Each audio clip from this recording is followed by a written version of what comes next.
Hello there. On the 12th of July, we have a full moon at 20 degrees of Capricorn.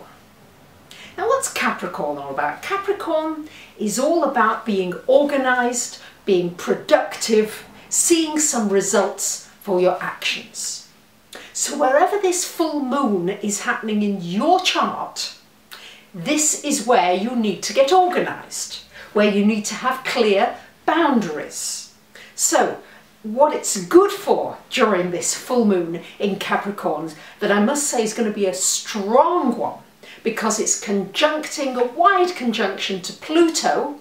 So I think the emotions are going to run deeply, even though Capricorn isn't necessarily an overtly emotional sign. Don't forget, at the time of the full moon, we've got the sun in Cancer.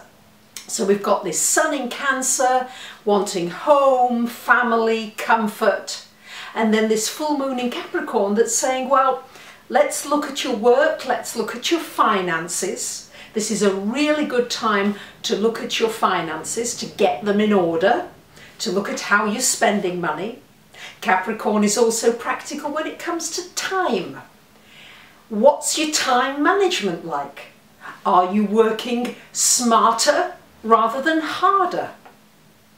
Capricorn is also about being real with people, not skirting around things like maybe Libra or Pisces might do, but the full moon in Capricorn wants you to say, look, you know, you've overstepped that boundary. This is not acceptable to me. So it's also important, Capricorn, for those of you who are Capricorns, you'll know it's Capricorn really, although it doesn't like it necessarily, is always ready to face an unpleasant situation. What is it you're avoiding in your life? You're avoiding facing. Yes? Are you avoiding a conversation that needs to be had? Are you avoiding sending an email that needs to be done? Are you avoiding getting to, you've promised yourself you're going to be doing some writing, but you've never really gotten around to it? What is it you're avoiding? Because remember, whatever you're avoiding in your life, especially if it's something unpleasant, it's draining you. It's draining your energy. So likelihood is that at this full moon, it'll become obvious what it is that you're avoiding, and you probably won't be able to hide from it. But the advantage is that it's making a square to Uranus. So, as difficult as some of these situations may be that you're facing, maybe you have to have a conversation with the bank about something financial. Maybe you have to have a conversation with a lover about something. Maybe you need to end a relationship. All kinds of things that many of us would rather not face, or we don't want to upset somebody. That's going on a lot. But you know what? Sometimes just clearing the air is so empowering for both parties. Yes, it might not be comfortable, but it's freeing. And it's liberating, because as Capricorns would say, the truth is that it may be painful medicine, but it's good medicine. It makes you better again. So you can use it in a very positive way.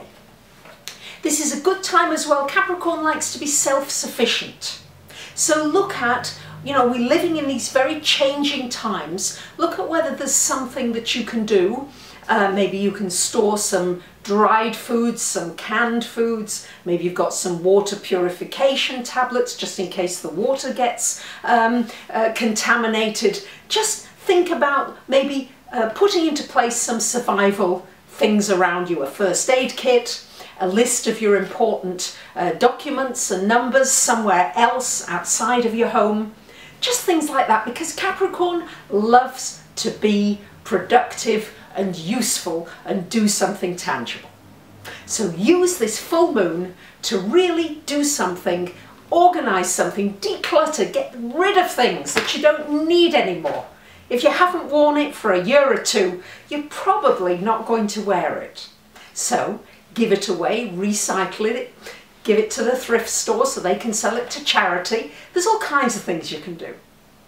These are my suggestions how to make the best use of the energies of this full moon in Capricorn. Bye for now.